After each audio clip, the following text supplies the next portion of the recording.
right. Welcome to Computational Combat. We're looking at mixed martial arts through the eyes of a betting algorithm. I'm Dylan Grayson, joined by the brains of the operation, Johnny Koppelman, and the cheese curd king, Connor Broder. How's that for an introduction this week, Connor? It'll suffice this time. All right. So for this week, we've got a few things to do. We've got to look back at the previous card that we are about 48 hours removed from, Holloway versus Kattar, and then look forward to our rare Wednesday card, UFC Fight Night Chiesa versus Magny.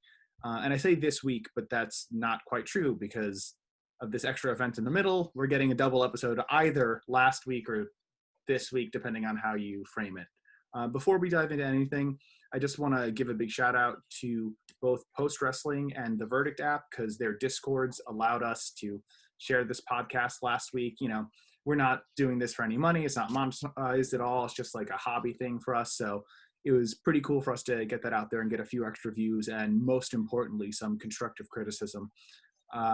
So with that being said, let's get into it. Let's look back at the fight card from this past Saturday. Johnny, how did we do?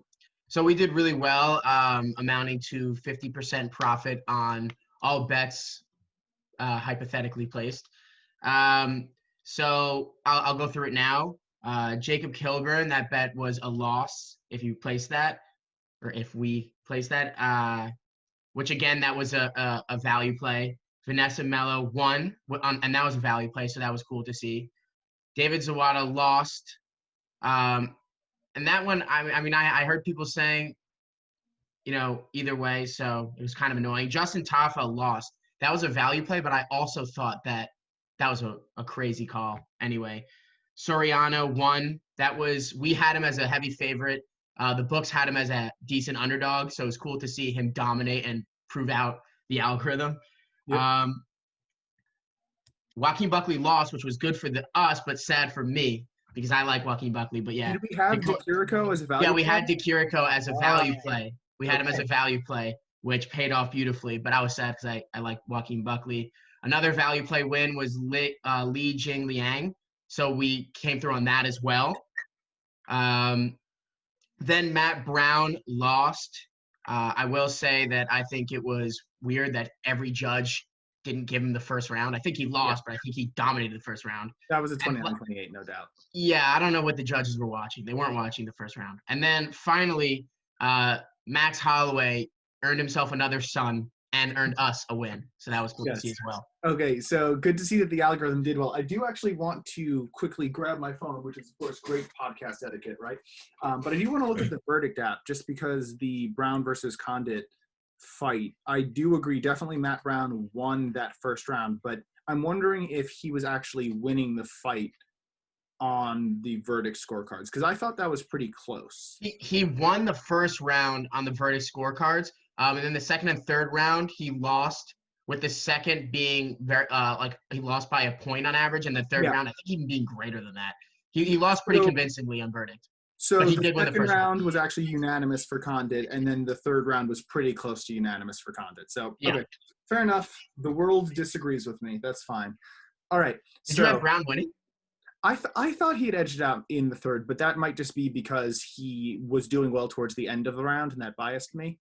Probably, yeah, maybe. It happens a lot. I mean, we're humans. We are fallible, as always. So just looking like some highlights on the card, Vanessa Mello survives with her UFC career intact after going 0-3, pulls off a win in a depressingly bad fight. Felipe versus Tafa was way more fun than I thought it had any right to be, and I disagree with the decision, but it was relatively close. Yanan versus Edwards was really fun, and Jocelyn Edwards is legit. Like, I had no idea who she was, and she's at least UFC caliber. Am I crazy, or was the Imavov versus Hawes fight canceled? Yes. Yeah, that was canceled. Okay. I must have missed that because I was like, I definitely didn't watch that fight.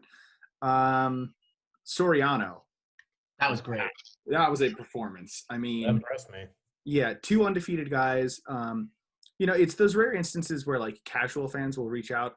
I've gotten my father at least relatively into mixed martial arts, and he made a point of saying like, whoa, both of these guys are undefeated, and one of them really took the other's lunch money. Like, that is a big deal. He's a fun prospect to look at. God, Joaquin Buckley just ducked right into the head kick from Alessio Di He was Chirico. big. I mean, I also want to say that Di Chirico was distancing him very well. A stat that we collect is distance punches, and Di Chirico landed a lot of distance strikes on total on Joaquin Buckley. So you could see he was controlling Buckley, and it must have gotten Buckley frustrated. Yeah, one of the things is that Buckley is so buff that to fight in the same weight class, he has to fight taller people. Yeah. And he was at it looked like a distinctive reach disadvantage. It was 3 inches, I believe. Okay, yeah. I could be wrong in that. But I do wonder what's next for Buckley though. Coming off that loss, like he already got sunned by Kevin Holland.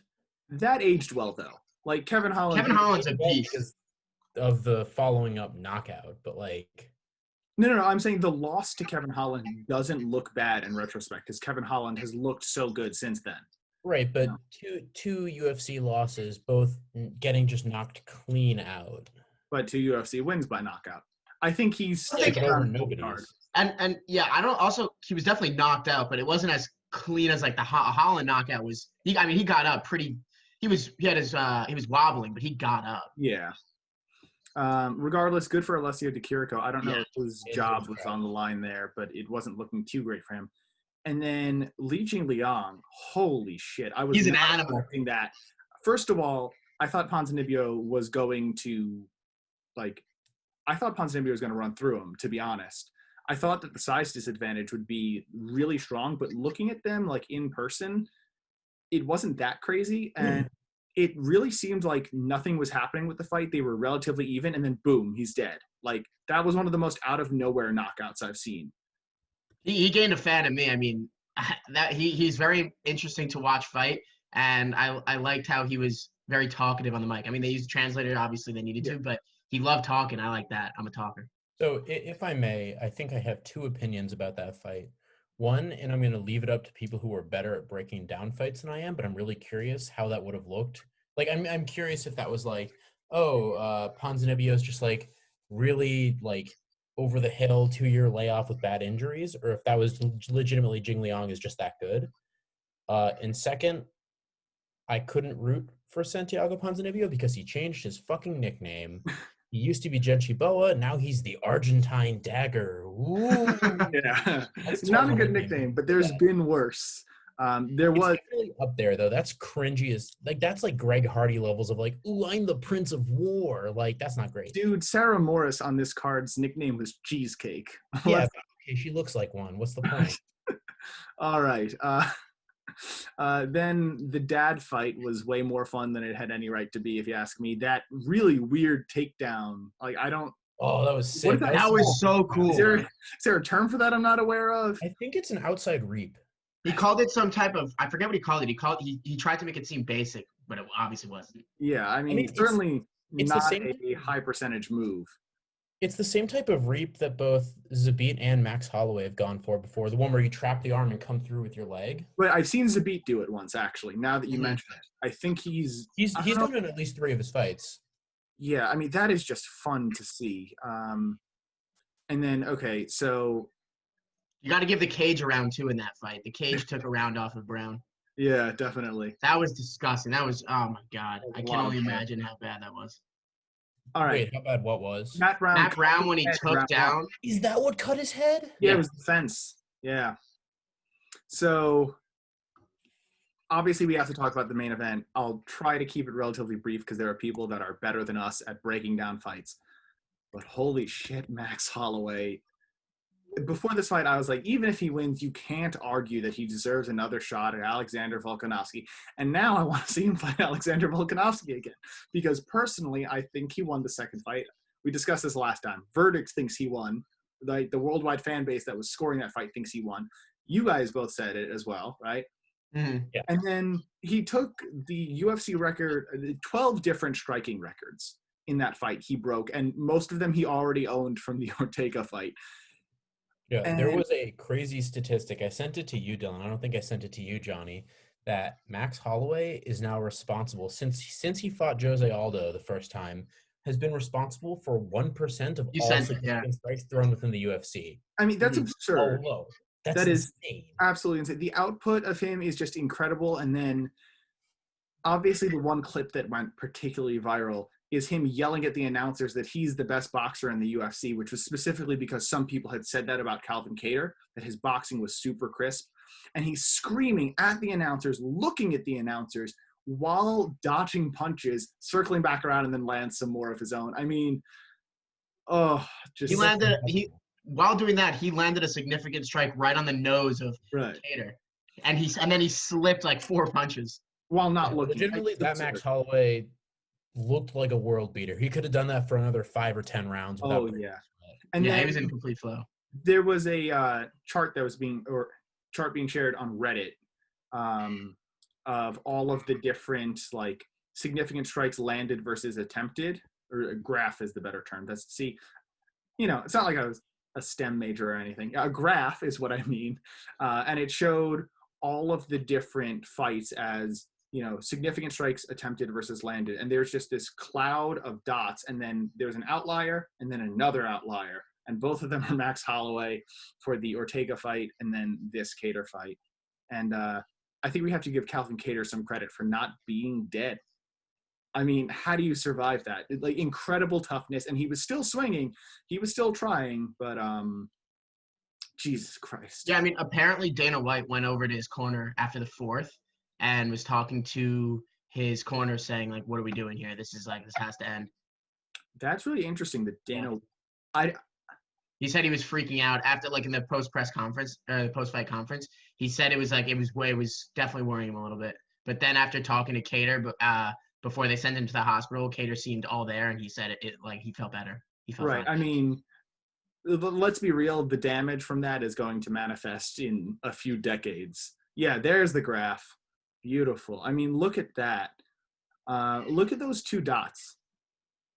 So that one you're circling was Holloway versus Ortega, and then the one in the top right was Holloway versus Kattar. I mean, just absurd.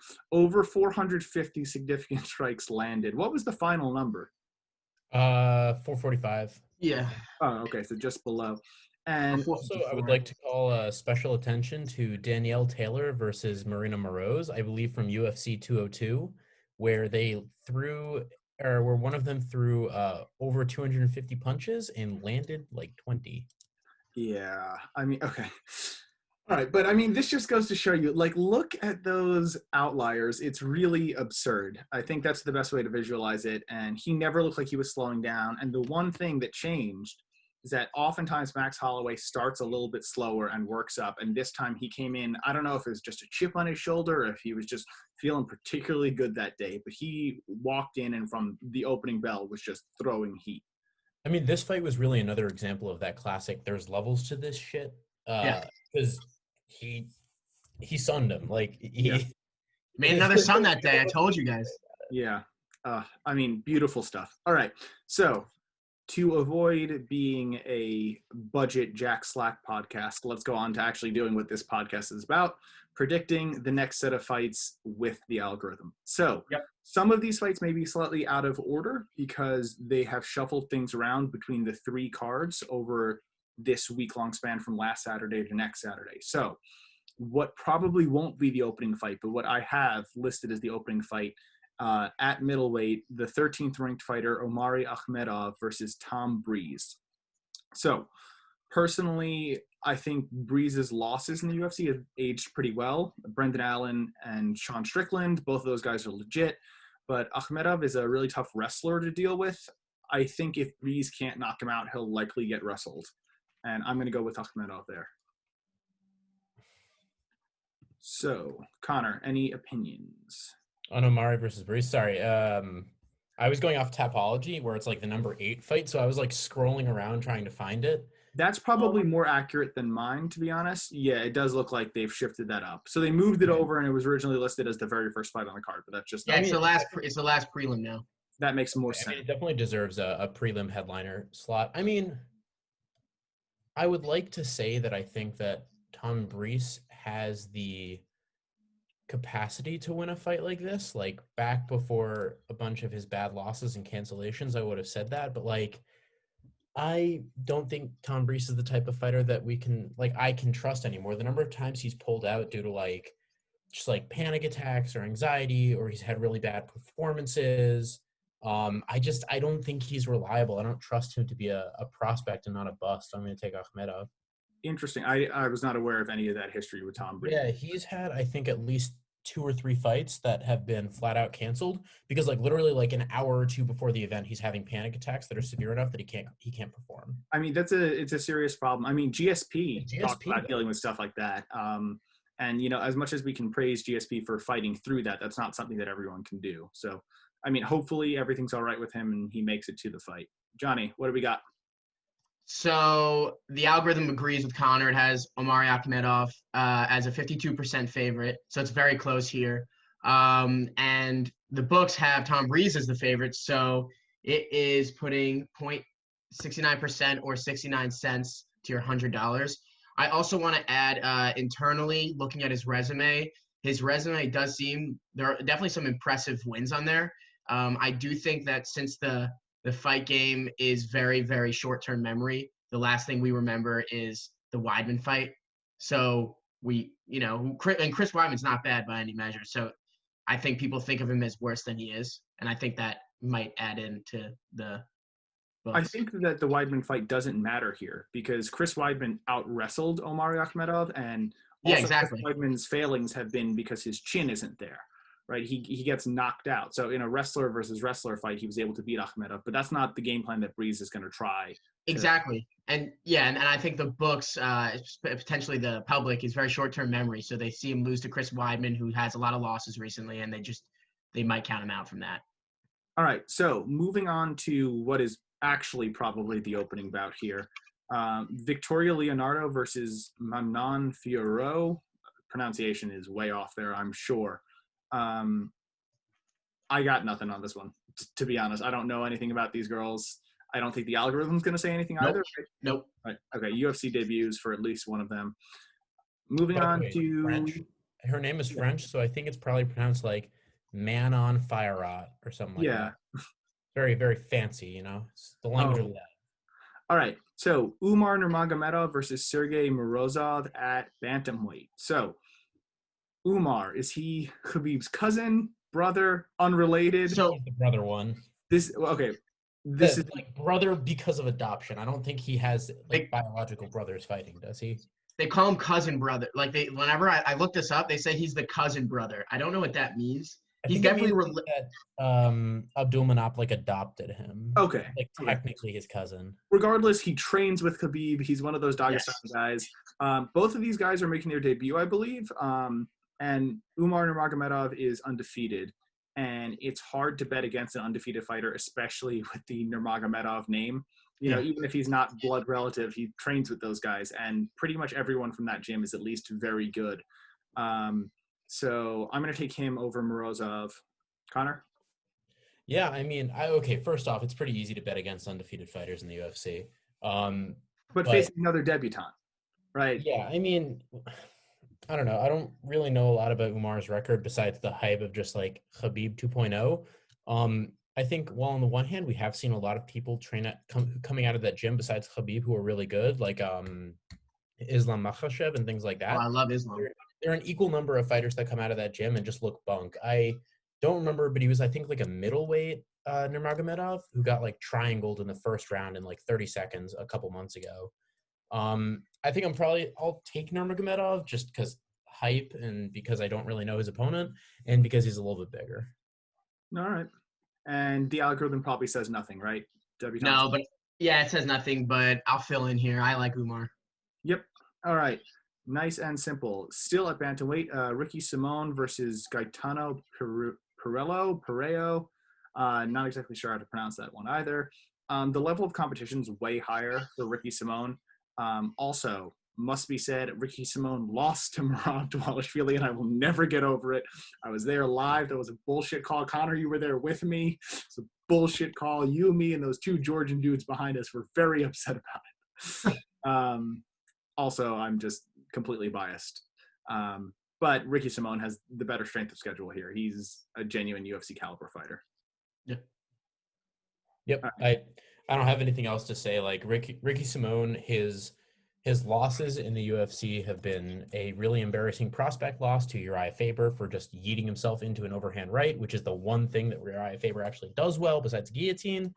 And then a loss to Rob Font, who we just watched knock out Marlon Moraes. Like, Yeah. he's legitimately really good. I also agree. I think he probably should have lost the fight to Marab, but I also happen to think Marab is good. I think they're both Yeah. like lower top 10, upper top 15 talent, and I don't think a debutante's going to take that away from him. Right. So is there anything from the algorithm, or Perello is making his debut, so nothing from the algo? Yeah, Prowl's making his debut, and internally, Ricky Simone, the loss to Uriah Faber obviously hurt, but internally he's ranked pretty decent, so it should be interesting. All right. So moving on to light heavyweight. This is one that the algorithm should be able to weigh in on. Marcus Perez versus, I'm just going to go with the nickname here, Dulce Champion, because that last name is a mouthful. Dulce Champion had a very, very large amount of hype coming into the UFC, and then he got knocked out by Magomed Ankalaev.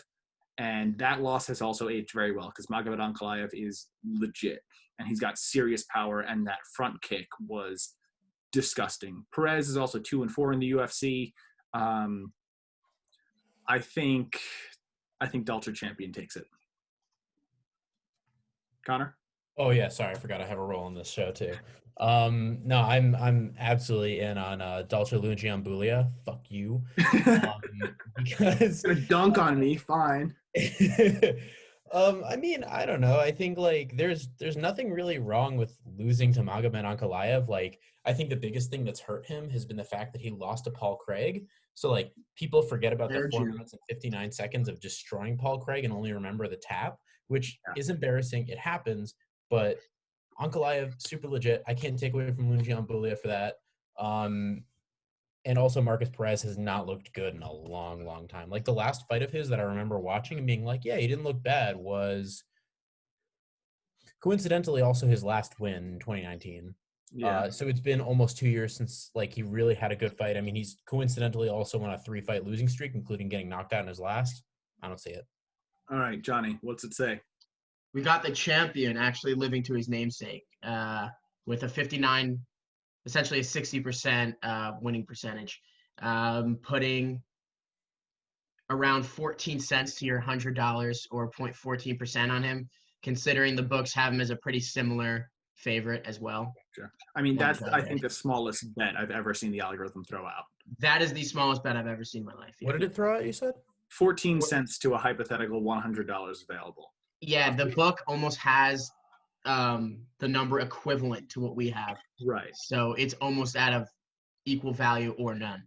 Okay, I can see that. All right, moving on to flyweight. Su Muderji versus Zarukh Adashev. Rest in peace, Zarukh Adashev. I'm not sure if anyone remembers his UFC debut, but he was a last-minute replacement against Tyson Nam, and he looked significantly undersized, got absolutely starched, and then after he got starched, he was trying to argue to the ref that the fight was not over and that it should keep going, but he was done. And Su Muderji is pretty good. He's actually UFC caliber. Zarukh Adashev is not ready for the UFC, looking at his performance last time, which was honestly just sad to see. Sometimes, the pandemic, not everyone can make it everywhere. They bring in a regional fighter and they sign him to a multi-fight deal to coerce these guys into fighting higher ranked guys than they should. And this, to me, looks like they're trying to pad Su Muderji's record. And I will say, just upping the stakes on this show here, I'm so confident that Su Muderji will win this that I currently have a bottle of The Last Dab in my fridge, right, which is the world's hottest hot sauce. Okay, all right, so we're on the same page. You got some too. So I will say personally that if Zarukh Adashev wins by anything other than like a disqualification, like he legitimately wins the fight, whether it's a split decision or a unanimous decision or, God forbid, a knockout or submission, I will have some of The Last Dab at the start of the next show and suffer through it. How much? While hosting. I can't say exactly. No water either. You can say a teaspoon. Definitely not a teaspoon. We've all suffered through this before. I think, Johnny, you've tried it, right? You've got a bottle. I actually use it regularly. Yeah, I mean, I'll say I like spicy stuff, but I'm not particularly good with it. This will mess me up, but the point is, Yeah, it does. Makhachev is not winning this fight, and I will torture How much, myself Dylan? on camera if he manages to win. Sumudaerji's got this. Dylan, how much? I don't know. I don't How know exactly. confident are you? I mean, I'm quite confident, but Are you also, tablespoon confident? okay, I have a mini bottle that was sent for free with a bottle of Dustin Poirier's hot sauce, which, by the way, is absolutely incredible. Oh, I want to get that actually. It's super good. It's really, really good. So like the bottle's like yay big. So I don't know how many teaspoons are in the thing. You'll do a teaspoon then. No, won't do Do it. it. Here's the deal. I will, for the next show, either get like a chip, a french fry, wing, something reasonable, and like actually have like something that is coated in the last dab if Zaruk Khadashev wins. And I'm going to regret this deeply because the universe is a wicked, cruel being. I don't think you'll regret it. I don't think you'll regret it. I mean, like I said, if he actually wins, if like Sumudaerji No gets chance. disqualified or something, I'm not going on that because that doesn't have anything to do with skill. Yeah. Right. Just going back to the fight, I don't really have anything to add past what Dylan said. I think the one thing that makes Sumudaerji really interesting is that he has like a really, really, really flowy distance-based striking karate style. He got out-wrestled and armbarred by Louis Smolka in his first fight in the UFC. He seems to have identified that that's a flaw. I think he actually trains with Team Dagestan. Oh, that's a powerful team. I heard that rumor. I didn't do any fact checking. I'm going to I do hope that so. after I'm done talking. But like, a prospect with really good striking who's able to identify their weaknesses versus a dude who is 3-2 and got knocked out by Tyson Nam. It's not happening. Yeah. So Dylan, I will join you, but I'll have a tablespoon. Do you want to know why? This is, I think, the second heaviest favorite I've ever seen the algorithm give besides Israel Adesanya versus Paulo Costa. It has him as an 87% favorite, right? And it's so large that it even beats the book's height that had him as a high favorite as well, with it putting $1.39 to your $100 or 1.39% on him. And I've never seen something that large in a while, so I will join you, and I doubt we will be having any of the last dab. All right. I will say, looking it up, Sumudaerji, according to Tapology, trains out of Enbo Fight Club in Chengdu, China. I don't know if he spends part of his time in Dagestan, but that appears to be where he does his main training.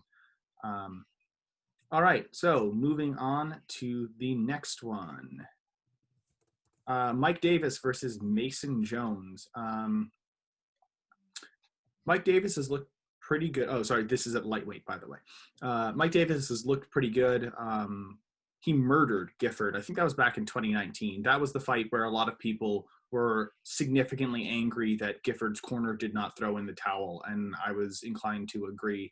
But Mason Jones is a former Cage Warriors champion, and if we have learned anything, it's that Cage Warriors champions that come into the UFC tend to be pretty legit.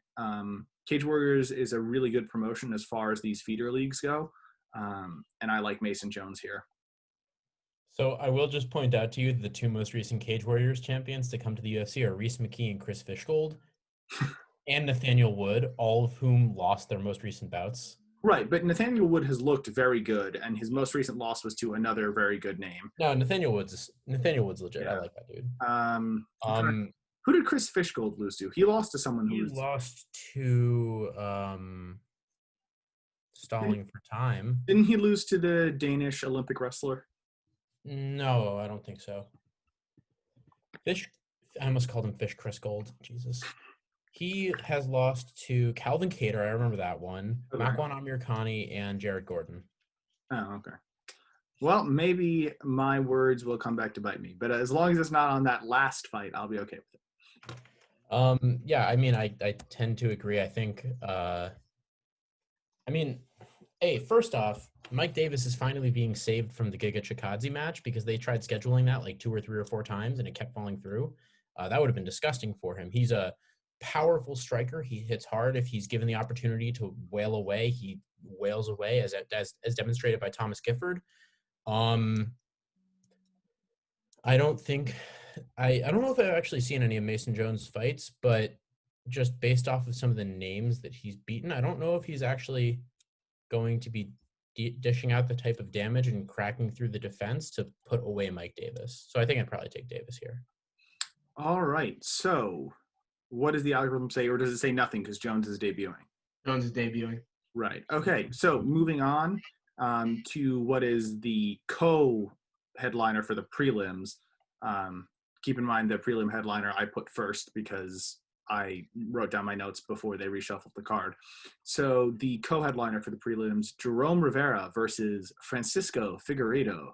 So that name sounds familiar because it is. Francisco Figueiredo is the brother of the flyweight champion Davison Figueiredo, and he looks pretty good. Rivera has had better competition than, I want to say Figgy Smalls, but he's actually bigger than his brother. So I can't call him that. I guess Biggie Figgy is what I'll have to go with. But Rivera also has a loss to Tyson Nam, who we just discussed as having that complete can crushing. And oh, look at that. We'll be talking about Tyson Nam again in a few minutes. I like Francisco Figueiredo here, maybe just because of the name association with his brother, but also because Jerome Rivera doesn't really impress me all that much. Connor? I don't know, man. It's two debuting fighters. It's kind of hard to say. I think just scrolling through their records and being super MMA math about it, the people that Jerome Rivera, who, by the way, fun fact, speaking of brothers, older brother, Jimmy Rivera. Oh, wait, seriously? No, that's not true at all. You jerk. Say anything with confidence and Dylan will believe it. Okay, but it's the last name, the same first initial, that's a thing. It lined up. So just literally going off the names, at least the last person that he beat was on the Contender Series and had a positive record. The last person that or I guess the last two people, one of them was 7-1 and one of them was 6-12 that Big Fig beat. Ooh. So I don't know, not the greatest record, but also it's debuting prospects. I'm going to take the younger guy who's at least got wins over some decent looking people over the older guy, even though he's got the hype coming off of his name. All right. So, and I assume the algorithm once again has got nothing. We got debuts here. Yeah. All right. So moving on to the main card at flyweight again, Tyson Nam. That's a name we've been talking about a lot today versus Matt Schnell. I really like Matt Schnell. I think he's pretty legit. I like his grappling. I forget who it was that he beat, but I saw him win with triangle choke live back in 2019 when live events were a thing. Nam doesn't really have an impressive. Was it Luis Smolka? No, I don't think so. I think it would have remembered it being Smolka. Yes, I think it was Espinosa. So bringing it back around, this is the main card, so we do have Verdict as well. And as of the time that I wrote my notes, Verdict, the most common pick in the world, was actually Tyson Nam by decision, and I disagree strongly. All right, Connor. I don't know. Nam is weird in that I've really struggled to actually get a read on how good he is, if that makes sense. He's been around literally forever. He's one of the pioneers of the smaller weight classes. His debut was in 2006, oh, wow. which is a literal lifetime ago in this sport, especially at bantam and flyweight. The one thing that Nam has going for him is he hits really hard and he's very willing to throw down. Matt Schnell's durability is not the greatest. He got knocked out by Pantoja in his most recent fight. My gut says Matt Schnell, mainly because I just really like him as a prospect, but my head says that the guy who hits hard and is willing to throw down is probably going to, do the damn thing. All right. So, algorithm, what do we got? So, talking about internal stats here, Schnell has a more impressive resume in the UFC. However, the algorithm sees Tyson Nam as a 60% favorite. Similarly, the books have him as a favorite as well, which is why another small bet we're not putting a lot on Tyson Nam. We have him at 28 cents to your $100 on Tyson Nam. So Okay. 28%. So that's the second smallest bet I've ever seen, with the first also being on this card. All right. Fair enough. Moving to light heavyweight, Ike Villanueva versus Vinicius Moreira. Out of curiosity, did we skip the Murphy DeAndrade fight? Yeah, I've noticed that. Oh, did I miss something? Yeah, Murphy DeAndrade, and then also one of the fights I'm most hyped for. Also, the Ike fights after the Roxanne fight. Okay, so they've done some reshuffling. I remember writing about Silva de Andrade.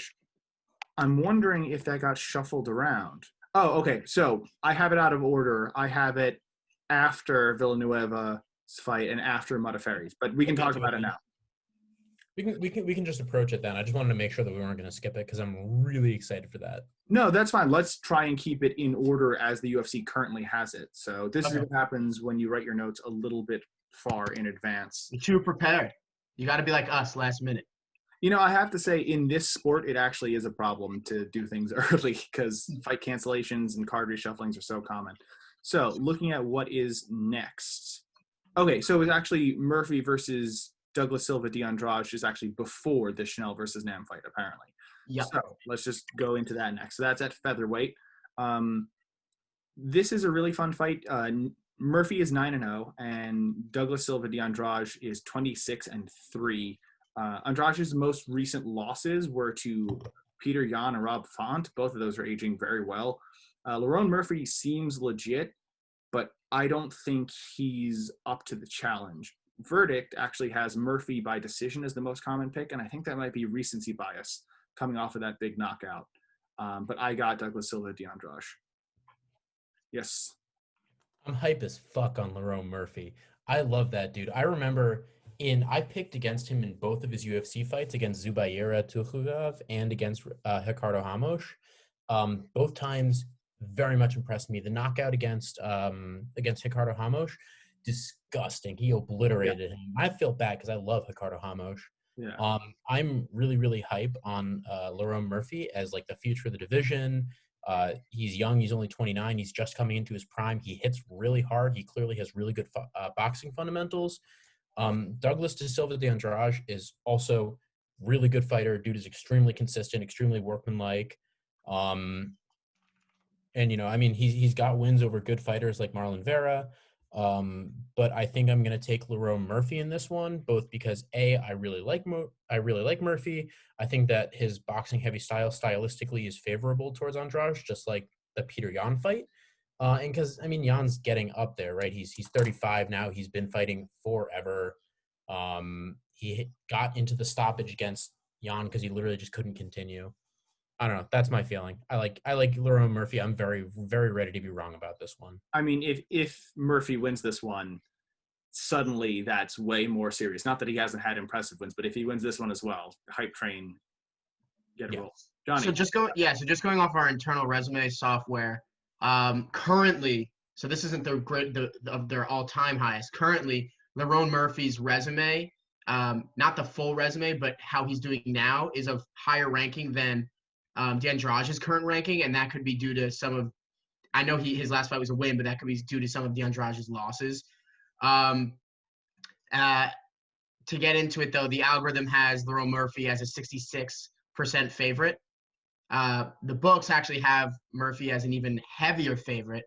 So de Andrade will be a value play at 0.28% or 28 cents to your $100. Again, another small value play. All right. I like it, though. Value plays came in big last week. Yep. So now cross-referencing with the actual bout order. So that was before the Schnell versus Nam fight, which we already talked about. But then women's flyweight Roxanne Modafferi versus Viviane Araújo. This one's interesting. I think that Modafferi has improved greatly from the days of her being a meme about how bad she was, but she's still not great. She bounces back and forth between wins and losses every single fight. Araújo looks better. And I mean, there's really not much to say. I just think she looks a little bit better than Roxanne Modafferi. Verdict, as of the time of me writing my notes, had Roxanne by decision as the most common pick. And I think part of that has to do with the fact that Roxanne Modafferi is kind of like this little cult hero.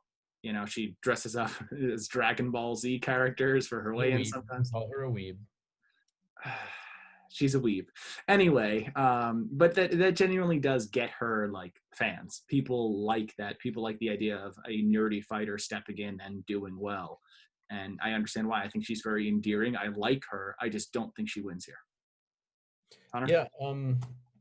I mean, I tend to agree. I don't know the number of times that you and I have texted back and forth during Roxanne Modafferi fights, being like, I don't, she's not that dude. She's very much like substitute teacher energy. Um, that being said, I mean, dude, she's getting up there. She's what, 37 now, I think? 38 actually. Um, and like, yeah, she beat Andrea Lee, which good win. I mean, she out grappled her, but and I mean, she is significantly larger than Araujo. She's 5'7" compared to 5'4", which is notable.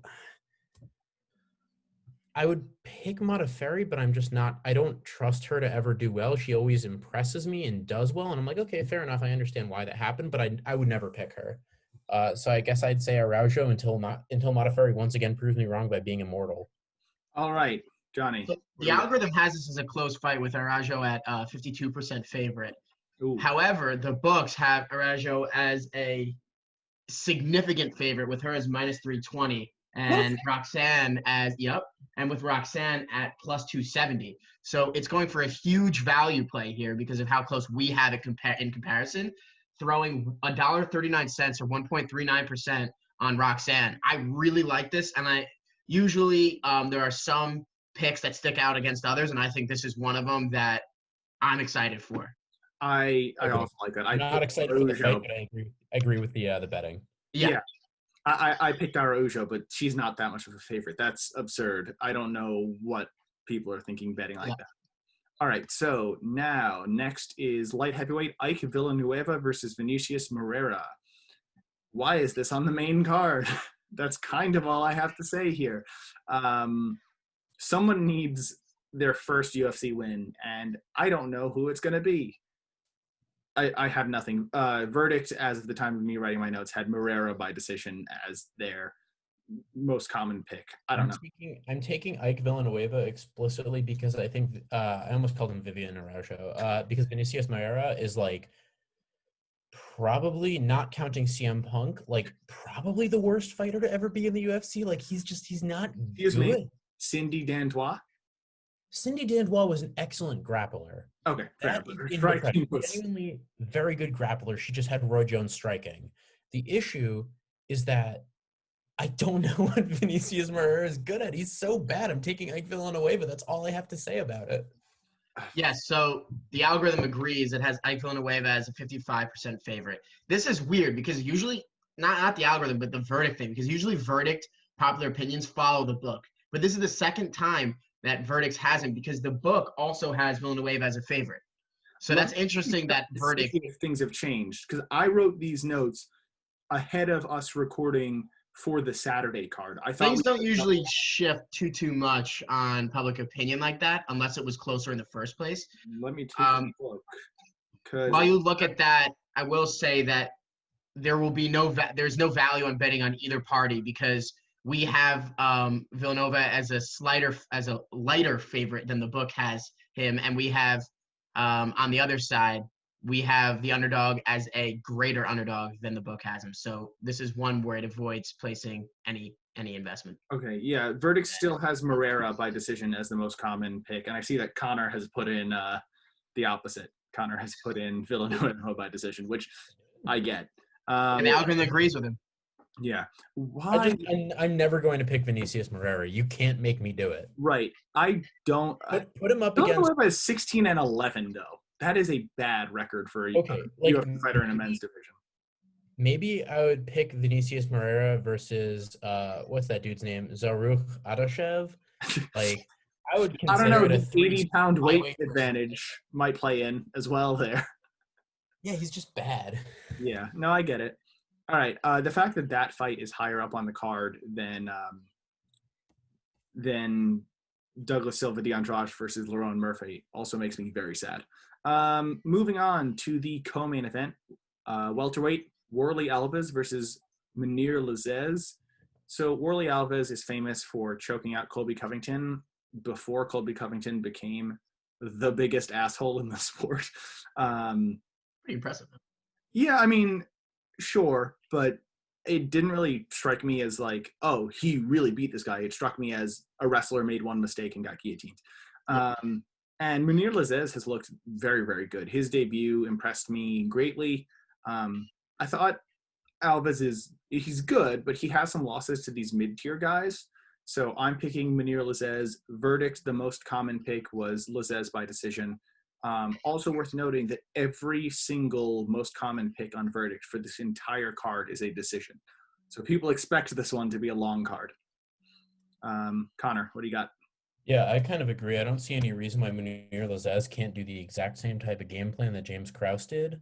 Like, keep him at range, sting him with jabs, sting him, beat up his legs with kicks, and if he gets too close, start throwing knees. I don't really see any reason why that can't happen. Alves has a great ground game. I mean, he guillotined Colby Covington. If he's smart, he'll be looking to take this to the ground. And in fairness, I don't really know how good Munir Lazzez is at defending takedowns or surviving on the ground with a better opponent. But I realistically don't see any reason. I think it is more likely than not that he can just keep away from Morley Alves long enough to secure a knockout. All right, algorithm, what do we got? Yeah, so the algorithm also has Lazzez. Is that Lazzez? Lazzez? I don't know. It's one of those where the pronunciation that we're getting from the commentators who speak English probably isn't perfect anyway. I barely even speak English. Anyway, Lazzez is a 51% favorite, so it agrees with you guys again. But that's tight. 51% is barely a favorite. Exactly, which is also why there's such a value play here. So the books have Lazzez as a heavy minus 235. So there's a huge value play on the plus 200. Plus 200 flat Alves. So the algorithm will be placing a value bet of 69 cents to your $100 on Alves, or 0.69%. That's another one I like, because I like when the fights are on the algorithm side deemed close, but the book sees more hype swaying the numbers. So that's another good one. The way I feel about Modafferi versus Araujo, I feel the exact opposite about this. I totally think Lazzez wins this, and I don't see that value play coming through. But, I mean, the algorithm knows more than me as time. Yeah, it's a slight value as well with only 69 cents. Right. All right, sticking around at welterweight for the main event, number 8, Michael Chiesa versus number 9, Neil Magny. Both of these guys are massive for the weight class, and the fact that Chiesa ever fought at lightweight feels like a war crime, to be honest. Like, how does that dude get that low? It's scary. The fact that he didn't die is amazing. But at welterweight, Chiesa's looked good. Magny's recent wins, I feel, have aged a little bit better. And Chiesa is used to a size advantage, and he doesn't have a significant one here. So I like Neil Magny, and Verdict, also the most common pick was Magny by decision. Connor. I was looking through Magny's record, and I was really trying to think who was the last person that successfully beat Neil Magny by pinning him to the cage and pulling him down onto the ground, like Michael Chiesa likes to do. I mean, the closest that it comes would be Johnny Hendricks, who lost the fight to Magny because Magny was more active on the ground, but was able to take him down in every round and hold him down.